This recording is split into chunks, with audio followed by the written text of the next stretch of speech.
అందరికీ నమస్కారం. ఇవాళ మనతో పాటు ప్రముఖ ఆధ్యాత్మికవేత్త, ఆస్ట్రాలజర్ హరి రఘుప్రియ గారు మనతో ఉన్నారు. మేడంతో మాట్లాడదాం. మేడం నమస్తే మేడం. నమస్తే అమ్మా. మేడం, ఈసారి 2025లో కనుమ ఎప్పుడు వచ్చింది మేడం? 15 లేకపోతే 16?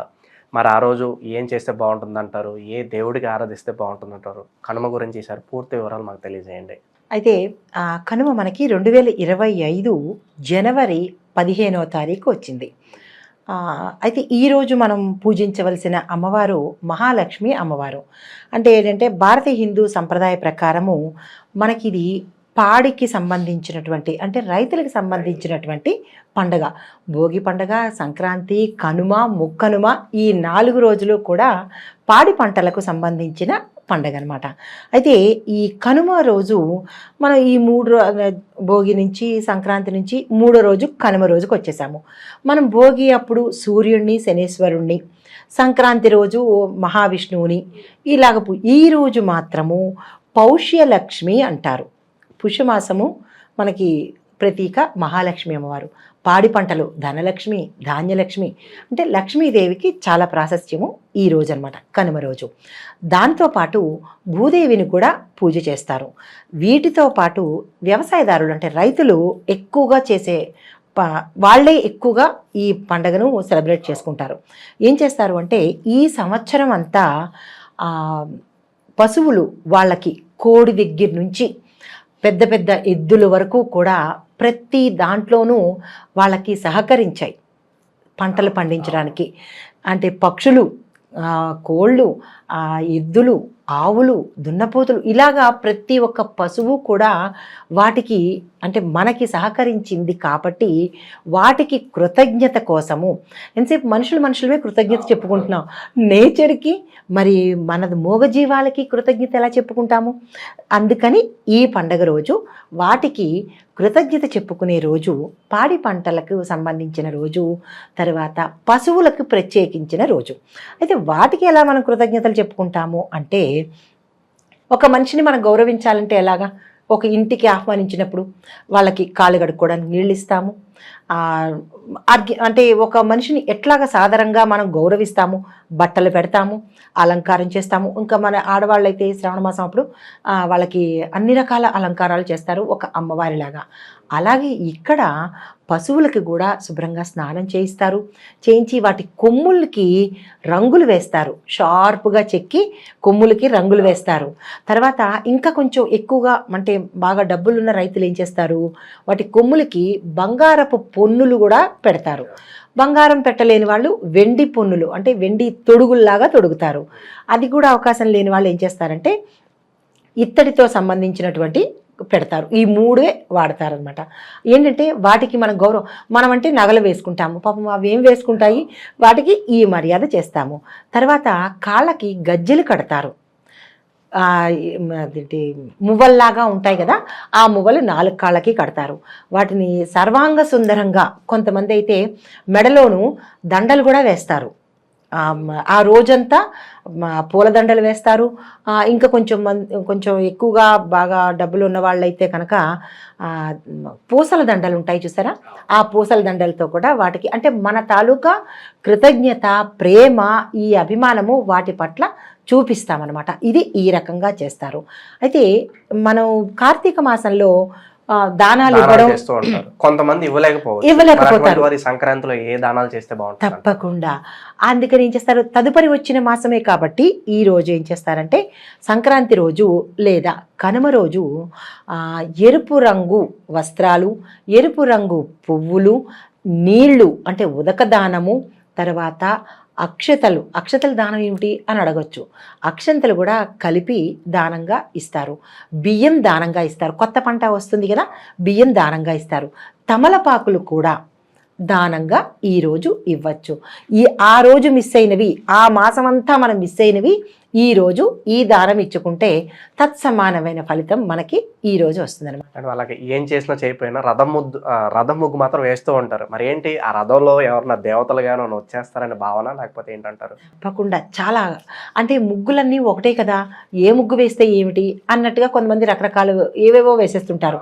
కానీ కనుమ రోజు మాత్రము రథం ముగ్గే ప్రత్యేకంగా ఎందుకు వేస్తారు అంటే, రథము అనేది మన శరీరము, అంటే మన జీవుడు అనమాట. ఆ ముగ్గులు వేసే పదార్థము బ్రహ్మదేవుడు, అంటే దేవుడు అనమాట. ఈ రథాన్ని నడిపేది ఎవరు? పరమాత్మ. ఈ రెండిటికి ప్రతీక కాబట్టి రథం ముగ్గు వేస్తారు. మనిషి ఏమో రథం ముగ్గు, ఆత్మ బ్రహ్మదేవుడు. కాబట్టి ఈరోజు మనకి ఆ స్వామి సృష్టించాడు అంటే ఉగాది రోజు సృష్టి క్రమం మొదలైంది అనేది ఒక రకమైన భావన అయితే, ఈరోజు మనకి బ్రహ్మ మనకి ఆత్మ నుంచి నడిపిస్తాడు, రథం నడిపించుకుంటూ పెడతారు. కొన్ని జోక్స్ కూడా ఉంటాయి. ఏమనంటే మా ఆవిడ రథం ముగ్గు వేస్తూ వేస్తూ విదేశాలకు కూడా వెళ్ళిపోయింది అని జోక్స్ ఉంటాయి అనమాట. అంటే ఈ రథం ముగ్గులో అంత విశిష్టత ఉంది. రథము దేహము, ఆ లోపల పెట్టిన ఆకృతి బ్రహ్మదేవుడు అని ఈ రథం ముగ్గు తప్పనిసరిగా వేస్తారు. ఫార్మర్స్ ప్రత్యేకంగా జరుపుకుంటారు అని చెప్పి ఆల్రెడీ అందరూ తెలుసు. సో పూజా కార్యక్రమాలు చేస్తుంటాం. మరి ఎవరికైతే ఎద్దులు కావచ్చు, జంతువులుగా లేనివారు, మరి అటువంటి వారు ఏం చేసుకుంటే బాగుంటుంది అంటారు? అటువంటి వాళ్ళు ఆవులకు కానీ, ఆవులకి పెట్టవలసినవి పదార్థాలు ఏమైనా పెట్టడం కానీ, ఆవులకి సంబంధించినటువంటి దానాలు ఏవైనా ఇవ్వడం కానీ, ద్రవ్య రూపంలో అంటే ధన రూపంలో ఇవ్వచ్చు. ఇంకొకటి ఏంటంటే మనకి ఎద్దులు ఉంటాయి కదా, ఆ ఎద్దులు ఉన్న ప్రదేశానికి వెళ్ళి వాటికి వస్త్రాన్నైనా ఇవ్వచ్చు. లేదు మనకి గోశాలల్లో కూడా ఎద్దులు ఉంటూ ఉంటాయి.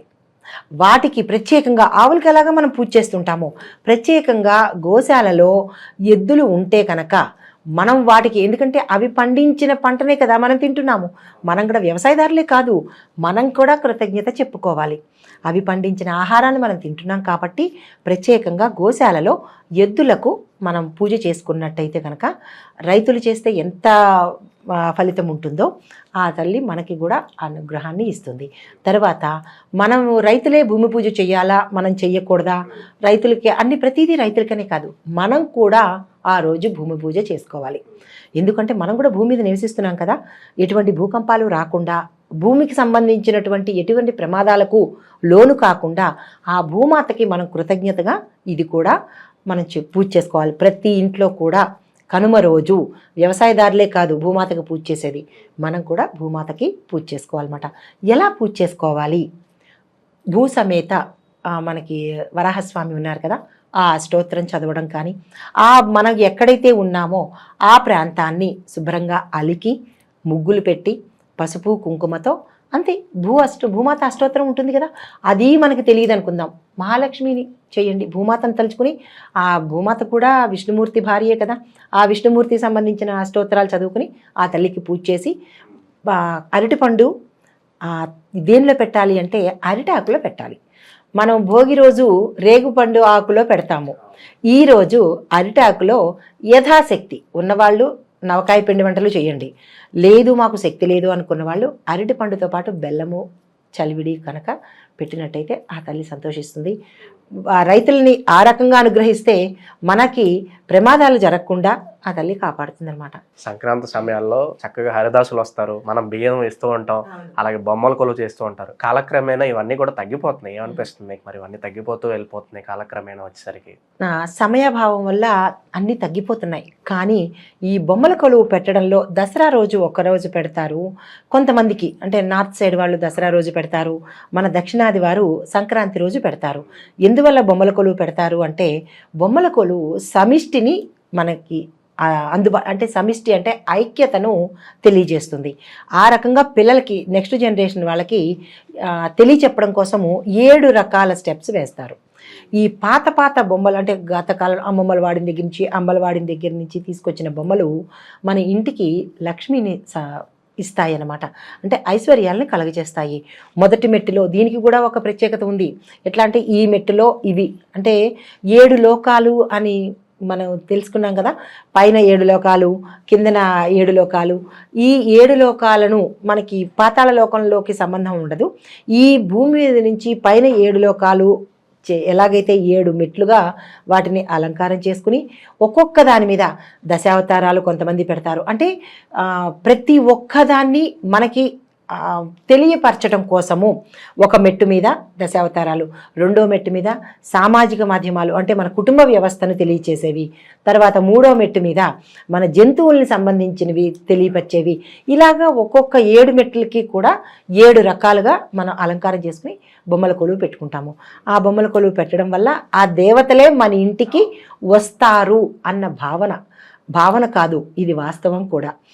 తర్వాత నెక్స్ట్ జనరేషన్ వాళ్ళకి ఇది మనం తప్పనిసరిగా పాటిస్తే మన సంప్రదాయాన్ని వదులుకోకుండా పాటించండి. కొన్ని బొమ్మలు 7 మెట్లు పెట్టలేని వాళ్ళు 3 పెట్టుకుంటే అది మనకి ప్రతి పండగ వెనుక, ప్రతి దీని వెనుక అంటే మనం చేసే ఆచారం వెనుక సత్సంప్రదాయం ఉంది. దాన్ని మనం నడిపించుకుని మీ తరం వాళ్ళు, మీ పిల్లలు కూడా తీసుకుని వెళ్తే భారతీయ సంస్కృతి నిలబడుతుంది. మనం సాధారణంగా ఇంటి ద్వారాలకి మామిడాకులు, తోరణాలు ఇవన్నీ కడుతూ ఉంటారు. అలాగే కనుమ రోజు తెల్లగా ఏదో ఆ ద్వారాన్ని కడుతూ ఉంటారు. చూసినప్పుడు పెద్దగా అర్థం కాలేదు నాకు. అదేంటిది మేడం, అని ఎక్స్ప్లెయిన్ చేయగలుగుతారు? అది తప్పకుండా. అయితే మామిడి తోరణాలు మనం నిత్యకృత్యం కట్టుకుంటాము. అవి ఏంటంటే వడ్ల తోరణము అంటారు. వడ్ల తోరణం ఎందుకు అంటే పక్షులు, పశువులకి మనం ఆనర్ చేశాము. అంటే పశువులకి మనం చక్కగా అన్ని రకాలుగా భోజనం పెట్టాము, వాటిని అలంకరించుకున్నాము, వాటికి మనం మర్యాదలు చేసుకున్నాము. మరి పక్షులకు ఎలా చేస్తాము? క్రిమికీటకాదులు భూమి మీద ఉన్న వాటికి బియ్యపిండి ముగ్గుతో లేదా పసుపు కుంకుమతో వాటికి అన్నీ అందించాము. మరి పక్షులకు ఎలా రుణం తీర్చుకోవాలి అంటే మనకి కంకులు అంటారు, వడ్లతో తయారు చేసిన కంకులు అనమాట.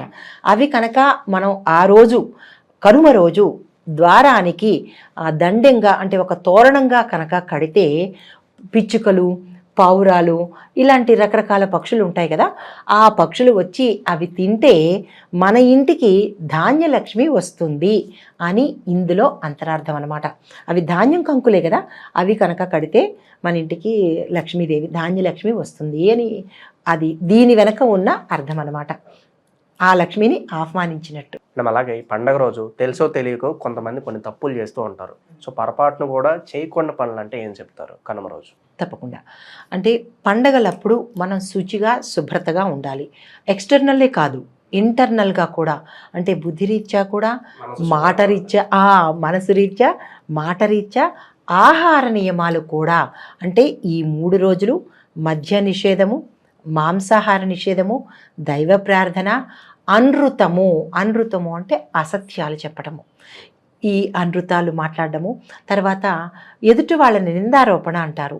ఊరికూరికి మనకి తెలియకపోయినా మిగతా రోజులు ఎలాగా తప్పట్లేదు, మనం చేస్తూనే ఉంటారు, అది మనం ఆగేది కాదు.